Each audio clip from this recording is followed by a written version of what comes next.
Hey guys, Kev here, and I want to do my overview on this badass prototype from Brass Brigade.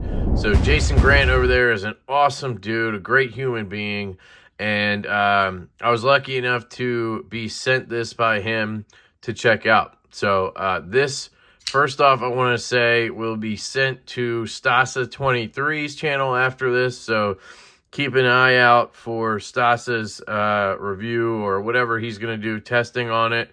So if you're interested in seeing more of this, check out his channel. Tri-State EDC will have one of these in. I believe Screamin' Pirate EDC will have it at some point. Stevie Wonder Woman will have it at some point. So definitely some cool stuff going on. Jared Neve has one right now, so he probably already has some videos out. This probably won't drop till later in February, so there might be a few videos out by then already. Anyway, that's some housekeeping real quick. Shout out to Jason for sending this in. So, people send me prototypes for a couple reasons, right? One, they want to get my feedback on what I think about their knife, right? Two, they want to get some publicity, right? They want to get some marketing. They want to get it out there. They want people to see it and know there's a pre-order coming for this knife, right? And three, they want an honest opinion on their knife, and I think that they know and they can trust that that's what they're going to get from me, right? And I pride myself on that. You know, whether it's affiliate links or discount codes or free stuff, you can't buy me, right? You can't buy my positive review. And I hold myself to that, and that's something that I'm proud of, right? And I'm pretty sure that most of the guys that I talk to, most of the channels that I interact with are the same way, right? I gravitate towards people like that. And so anyway, let's get into this bad boy right here. So, aesthetics. This, I will say off the bat, is not my sort of like preferred aesthetic. Now, I do like knives with this sort of look. Like, I'm a big fan of the WE Knives Roxy 3. Now, I showed this in the first impression, so I don't want to go nuts here. But it does have a Todd knife and tool sort of look to it, which is cool, right? It's definitely out there in terms of sort of sci-fi type stuff. This is a little more tactical than it is sci-fi, but both are pretty tactical looking, right? But you can see some Todd knife and tool influence there. You can also see some EMPEDC influence there, and Jason has said he got this idea from John over at EMPEDC, and he even talked to him about it when he designed it. So anyway, aesthetically, I'm not the biggest fan of like a very stabby, like tip sort of situation, right? I love a Warney and I love a sheep's foot, right? So it's sort of a balance there. This one's leaning a little more towards tactical. Now, excuse me. And then you add in the frag pattern and everything, the brass ring, it just kind of screams tactical to me. And the blood groove. Now, just because that's not my preferred aesthetic doesn't mean I don't like this knife or this design. I totally like this knife and the design. I appreciate it. It's just not something I look at and go, damn. You know what I mean? There's tactical designs that I do think that of, like the Evo 2.0. But anyway, I digress. But what I'm getting at here is this aesthetic just screams Jason Grant. This aesthetic screams Brass Brigade. If you know Jason at all, if you took the man and turned him into a knife, I think you would come out with something like this. So to me, that's the coolest part about the aesthetics, is that it's basically, you know, the designer in knife form. And I love when that happens. And that makes me really dig it. You know what I mean? So aesthetically, again, we have the Wharncliffe blade, very tactical looking frag pattern. We have this titanium with this badass stonewash finish, a brass collar there, satin finish on the hardware. Again, frag pattern over on the lock side. This clip will be adjusted to be a little bit more streamlined to give you more clearance. It was not much of a pleasure to carry as is because it's just catching on that frag pattern. But it is getting a redesign for the production run, so do not worry about that. The backspacer, badass, just goes along with the frag pattern design, which also runs up here onto the jimping. And that will take us to ergonomics, right? I think we've covered aesthetics. Well, here's your flipper tab right there, nice and jimped. And then there's your front flipper tab, which we will talk about later.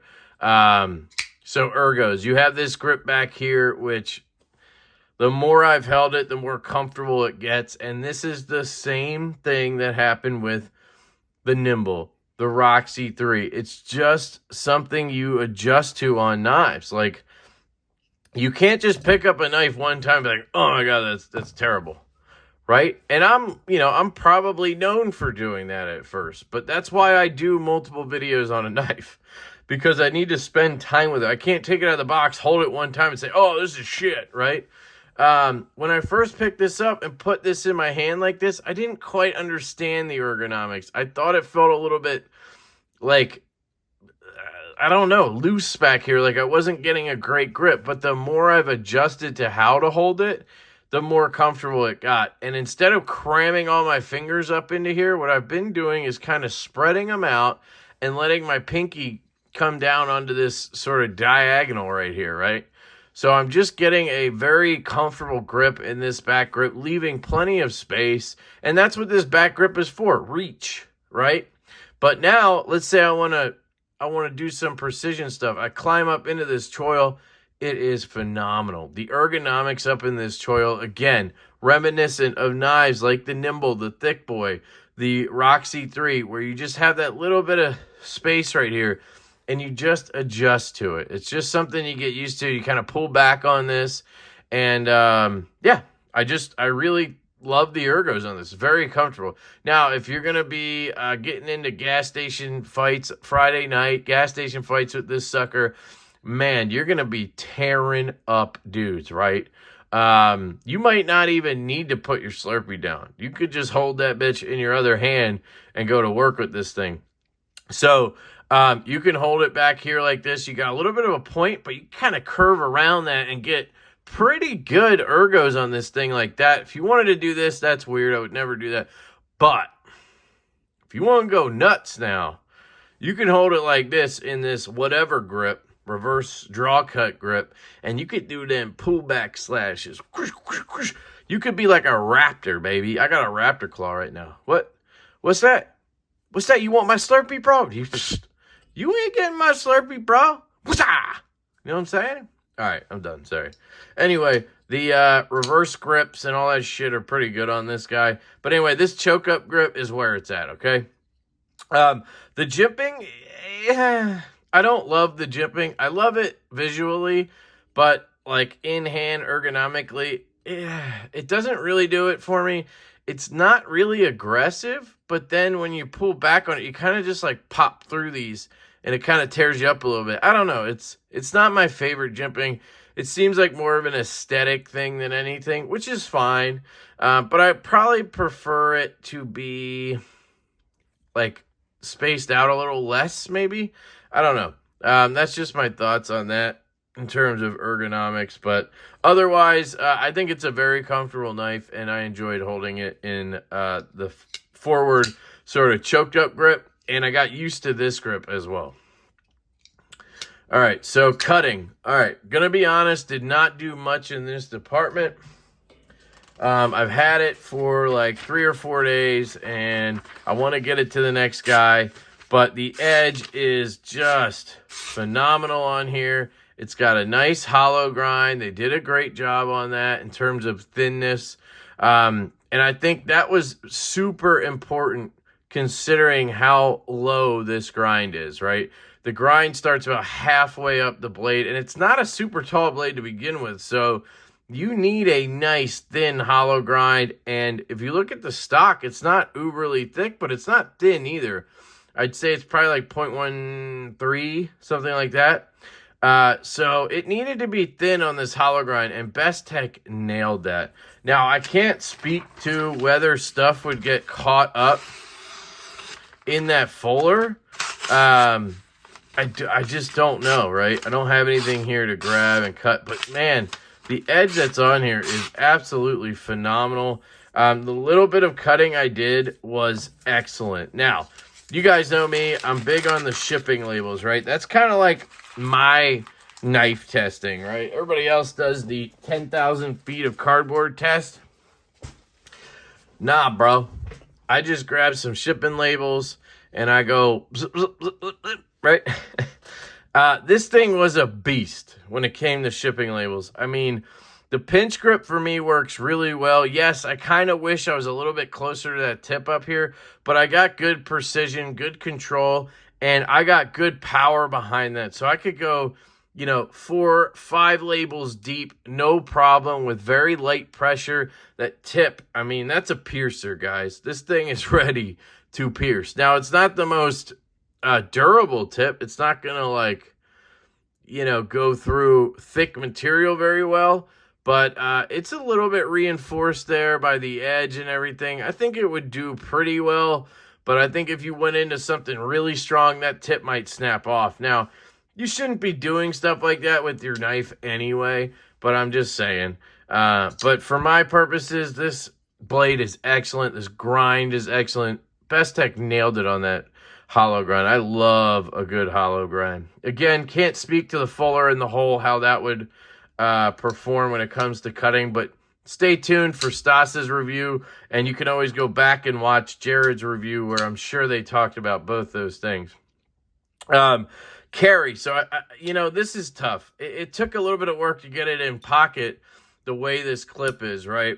So I did carry it a few times, but it's hard to judge it, right? I can't talk about the clip because it's being changed. It's basically being completely changed to be just better.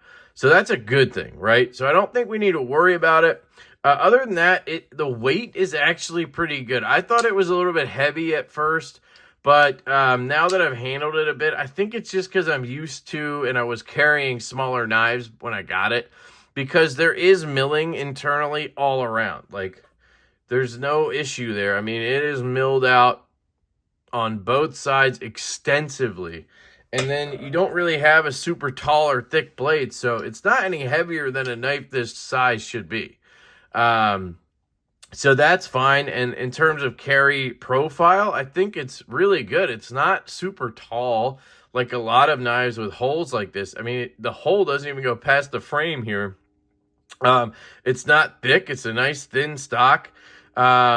Yeah, overall, it's just a very good size. Now, it's a 3.5-inch knife, so it's not tiny or anything, but I thought it carried pretty well for everything considered. It's just hard with that clip to kind of say for sure when you get this production version after the pre-order, it's going to be perfect. I can't speak to that, right? But I trust Jason and Bestech, so I think they'll be able to knock that out. One thing, again, I didn't cover aesthetically that I want to talk about are these relief cuts. This, to me, is pretty genius. So, like, if you look at, here's another knife, the Roxy 3 again. You see how that relief cut is right there? And it's just so obvious that it's there. Take another knife, like my Liang Ma Field Duty relief cut. It just stands out to you, like, where's the relief cut on that knife? Bang, right there, right? Like, and sometimes you'll see it where it has lines like that. And a lot of times you'll see it like this, where it's just one relief cut. They try to hide it under a clip. Let's see, what other examples do I have? Do I have anything that's done?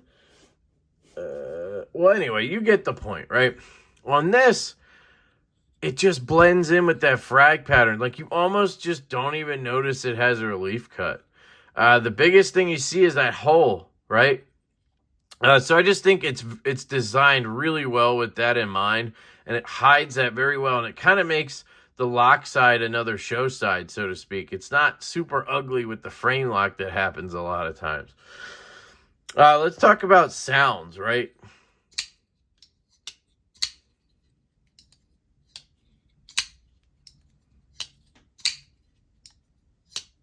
So the sounds are not like super audible. It's not a super loud knife. It's got more of a muffled sound to it. I would just put it at like a 5 or 6, you know, probably more like a 5. So it's not like bad, but it's kind of, you know, it's not great either. So there's nothing wrong with it. It's just not like, oh my God, that sounds amazing, right? So that sounds action. So let's talk about your deployment methods, right? Let's start with that. We have a flipper tab right here, 1. We have a front flipper tab right here, 2. We have a hole for deployment, reverse flick, that's 3. We have the front flip, that's 4. Because we have this fuller running down the length of the blade, we have a ring finger, that's 5. I'm going to try the pinky, that's 6. Like, there's just a lot of options here, right? As Jared Neve would say, if you have an imagination, this thing has 8 million deployment methods, right? You could do all the flippy flappers and the dippy dappers that the kids do, right? So I think that's awesome in the action department, right? And Jason did tell me that they're going to dial up the detent a little bit. And honestly, I think this detent is pretty fucking good as is. I'm having no issues with the flipper tab.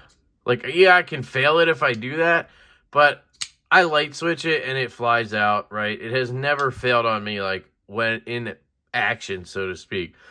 The detent on the thumb flick is good. The detent on the reverse flick is good. It's got that very Nymble-esque action to it with these sort of 3 deployment methods. Now, my biggest gripe, I'd say, I have 2 gripes on the action. 1, the flipper tab for the front flipper.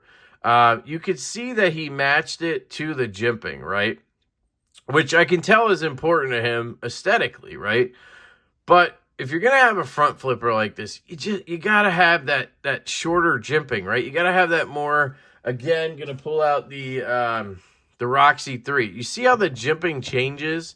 So here's your normal jimping spaced out, and then bang, we get up to the flipper tab. We're nice and close. We're getting a little bit closer together, so you get a better grip on that flipper tab. I'd still like to see it go up and around, but at least they thinned it out down there, right? On this one, you have that jimping, and it just keeps going. It doesn't get smaller here. You need thinner gaps, if that makes sense. So you have more jimping up here because I have just slipped right over it or not gotten enough grip. And I would love to just be able to go bang, right? And occasionally I've slipped off. I can't really do this trick because my finger's just sliding right off of it. And, you know, maybe it's not designed to do that trick. I get it. But I just think on any front flipper, you should have that nice jimping right here and then have it go up and at least get 1 jimp around the top.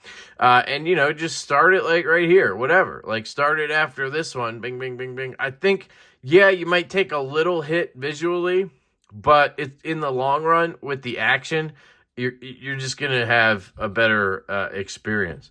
So left-handed in terms of action, thumb flick is money. Flipper is money. The front flip works great. And then you have the reverse flick. I can put pressure on the lock bar and still flick it out. That's important, guys. And that's why I'm a little bit afraid of what he said about dialing up the detent. And I know I'm the guy who wants the stronger detent. I know, right? So I sound contradictory here. But I don't want to get to a point where I'm putting pressure on the lock bar here and then I can't flick it out because I'm locking it up. And that happens when the detent is too strong. It's just, you're just putting too much pressure down and then it can't open up. Now, maybe you can counteract that with the way you do the relief cuts. I don't know. You can also counteract it with having a clip that's long and covers the lock bar, but this doesn't have that. So I need to be up here to flick it. So I'm just afraid of that happening. So I'd rather just keep the detent the way it is. Again, that's me personally. Part of the 10%. So I totally get why you wouldn't, do what I'm thinking. Closing action. So on this here prototype, I did take this apart and clean it out and everything because I thought it needed it. It does drop very nicely. I mean, you push that lock bar out of the way, it is loosey-goosey free falling in a good way, right? Once you get to about here, it's not like the smoothest knife ever. But I will say, just in the few days I've had it, it's gotten better and better. So what I'm thinking is, you can see there's that horizontal satin, and the detent ball needs to wear a track through that. And that takes a little bit of time. So one way you could speed that up, which I tried this for, like a couple minutes earlier, is just push down on the lock bar and just open and close it like this. And you're just helping wear that detent ball into that track. That's one way to speed it up, right? And then basically just over time, it's going to get smoother and smoother. And then from here to close is going to be much better. And I'm telling you now, if you watch that disassembly video, and you watch this, it's already like 5 times better. So this is a brand new prototype. Shout out to Jason again. He sent me one of the first ones fresh off the line. Like, that's just awesome. Totally appreciate that, dude. So the action's just going to get better. I mean, I can tell already. It's just great, right? And then on the lefty close, where the detent breaks is right here. So it's not super late. I wouldn't say it's super early, but it's pretty early. I mean, especially with the knife that doesn't have a big flipper tab or anything. So it's not going to like get in your way, right? It's going to swing right past that detent break. And left-handed, I get past it before I start shaking. So we're good. You know what I mean?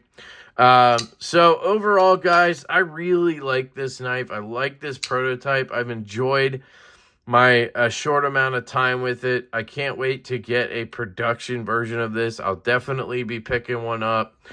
Jason is a great dude in the community, and I want to support him, and I also think it's a badass knife. Like I said, this is not my aesthetic necessarily, but I love the guy behind it. I love the action. I love the cutting, and I love the ergos on the knife, and that pushes it over for me personally, right? To where I still want to get one. And everybody's going to have their own story on that, but I definitely want one. It's definitely worth, pre-ordering. If it's something you're interested in, I can tell you it's built well. As long as that clip gets fixed, I don't think there's going to be any problems. I think everybody's going to be happy with their purchase. I don't know the price. So that is a big key factor here. If it's, it's hard to say. These knives made by Bestech, like if I compare this to, say, Arcane Design, he would price this at like $350, right? So if this is it has the same build quality, all that stuff as an Arcane Design, right? So if he priced this at $350 or less, I'd say it's worth the money. If we're over $350, now you're getting into I just really like it and want it territory, right? But $350 and under, and more like around that $300, $320 mark, I think this is definitely a solid purchase, a solid pickup for you.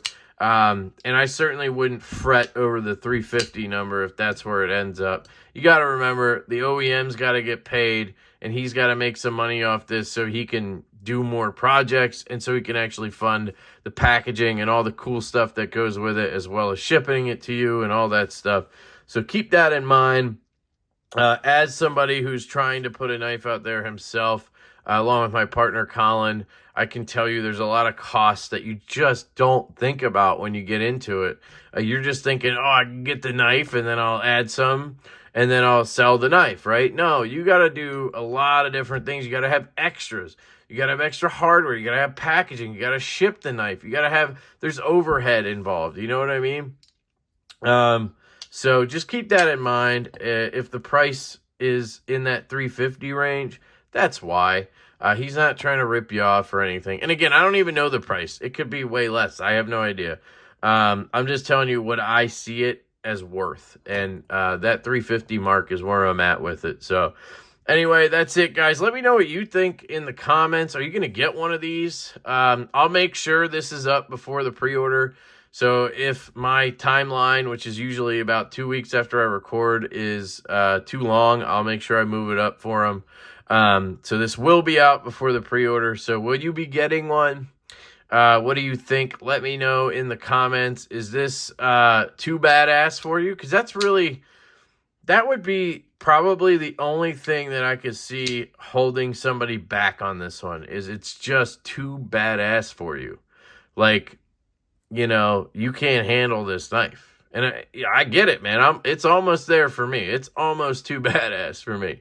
But the fact that I know Jason and who he is, it just personifies Jason, this knife. And that makes me happy. I like having knives like that in my collection. So anyway, I love you guys. Jason, thank you so much, dude. I really appreciate you letting me check this out. Be one of the first to check it out. That's so cool. You know, I hope I did it justice for you, buddy. And yeah, I love you. I love you guys. I hope you have an absolutely fantastic day. And I will catch you later.